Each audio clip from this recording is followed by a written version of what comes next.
बीसीसीआयने ऑफिशियली 2025-26 सीझनसाठी आपली central contract list release केली आहे, ज्यामध्ये 30 मेन आणि 21 विमेन क्रिकेटर्सला कॉन्ट्रॅक्ट दिले गेले आहे, जे ग्रेड ए, बी आणि सी मध्ये क्लासिफाय केले गेले आहेत. पण या लिस्ट मधला सगळ्यात शॉकिंग चेंज म्हणजे A+ कॅटेगरीचं कम्प्लीट रिमूव्हल. हो, तो इलाइट ब्रॅकेट ज्यामध्ये एक काळी विराट कोहली, रोहित शर्मा, जसप्रीत बुमराह आणि रवींद्र जडेजा सारखे प्लेयर्स होते, ती कॅटेगरी आता कम्प्लिटली स्क्रॅप केली गेली आहे. तर A+ category he highest pay category होती, ज्यात 7 करोड पर इयर रिटेनर मिळायचा. पण बोल्ड आणि स्ट्रॅटेजिक मूव्ह मध्ये बीसीसीआयने ही कॅटेगरी पूर्णपणे कॅन्सल करून ग्रेड ए ला नवीन टॉप टायर बनवला आहे. रिपोर्ट्स नुसार हा डिसिजन रेप्युटेशन आणि लेगेसी वरून फोकस शिफ्ट करून करंट परफॉर्मन्स, वर्कलोड आणि मल्टी फॉर्मॅट इन्व्हॉल्वमेंट वर ठेवण्यासाठी घेतला आहे. सिंपल शब्दात, आता कॉन्ट्रॅक्ट तुम्ही काय केलं आहे यावर नाही, तर तुम्ही आता काय करत आहात यावर बेस्ड असणार आहे.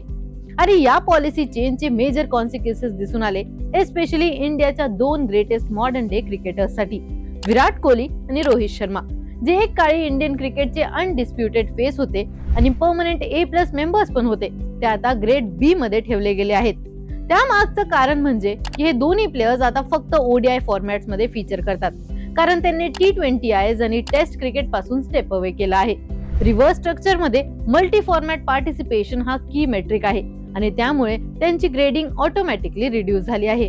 त्यांचा अनमॅच एक्सपिरियन्स, ब्रँड व्हॅल्यू आणि मॅच विनिंग लेगेसी असून सुद्धा बीसीसीआयने क्लिअर मेसेज दिला आहे की करंट वर्कलोड आणि फॉर्मॅट इन्व्हॉल्वमेंट हेच फायनान्शियल रिकग्नायझेशन डिसाइड करणार.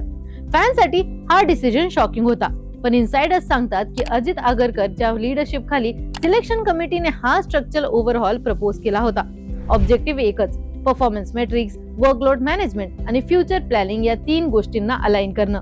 सिंपल वर्ड्स मध्ये लेगेसी बेस्ड सिस्टम वरून परफॉर्मन्स ड्रिव्हन इकोसिस्टम कडे शिफ्ट करणं. दुसऱ्या बाजूला रवींद्र जडेजाने highest pay bracket grade A मध्ये आपली जागा रिटेन केली आहे आणि हा डिसिजन लार्जली अनडिस्प्युटेड होता. रवींद्र जडेजा आता टेस्ट आणि ODI दोन्ही फॉर्मॅट्स मध्ये रेग्युलर कंट्रीब्युटर आहे, कारण त्याने T20Is मधून रिटायरमेंट घेतली आहे. पण दोन्ही फॉर्मॅट्स मध्ये त्याचा इम्पॅक्ट अजूनही इलाइट लेवलचा आहे. बॅट, बॉल आणि फिल्डिंग तिन्ही डिपार्टमेंट्स मध्ये तो मॅच विनर ठरतो. त्याची फिटनेस, कन्सिस्टन्सी आणि ऑलराऊंड व्हॅल्यूमुळे तो इंडियन क्रिकेटचा एक मोस्ट व्हॅल्युएबल एसेट राहिला आहे. वर्कलोड मॅनेजमेंट ज्याचा की फॅक्टर आहे, अशा एरामध्ये जडेजाची टेस्ट आणि ODIs मध्ये कंटिन्युअस हाय लेवल परफॉर्मन्स हीच ग्रेड ए मध्ये रिटेन्शन जस्टिफाय करते. पण आता इथेच एक पझलिंग केस चालू होतो अक्षर पटेलचा, जो ग्रेड सी मध्येच रिटेन केला गेला आहे.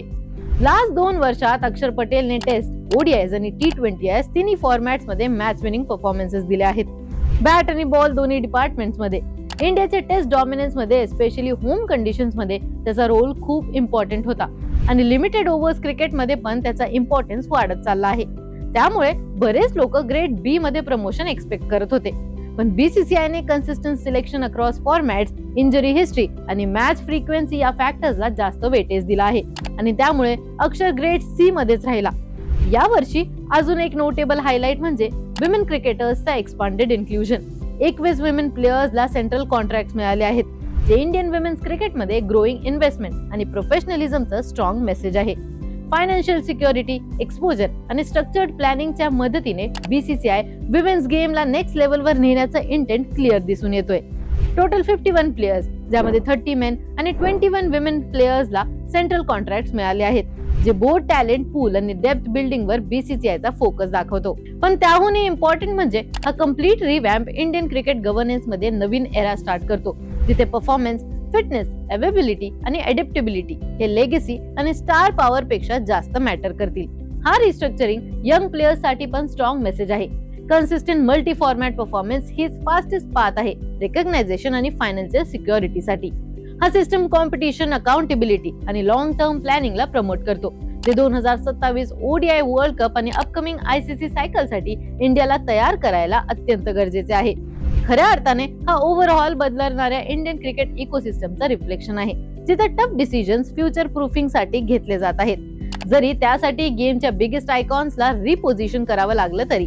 आता हा बोल्ड मूव्ह इंडियन क्रिकेटच्या फ्युचरसाठी मास्टर स्ट्रोक आहे का, की तो या एम्पायर बिल्ड करण्याच्या लेगसीला साइडलाइनिंग करणार आहे? तुमचे थॉट्स आम्हाला कमेंट्स मध्ये कळवा आणि अशाच क्रीडा विषयक ट्रेंडिंग अपडेटसाठी AGC स्पोर्ट्सला सबस्क्राइब करायला विसरू नका.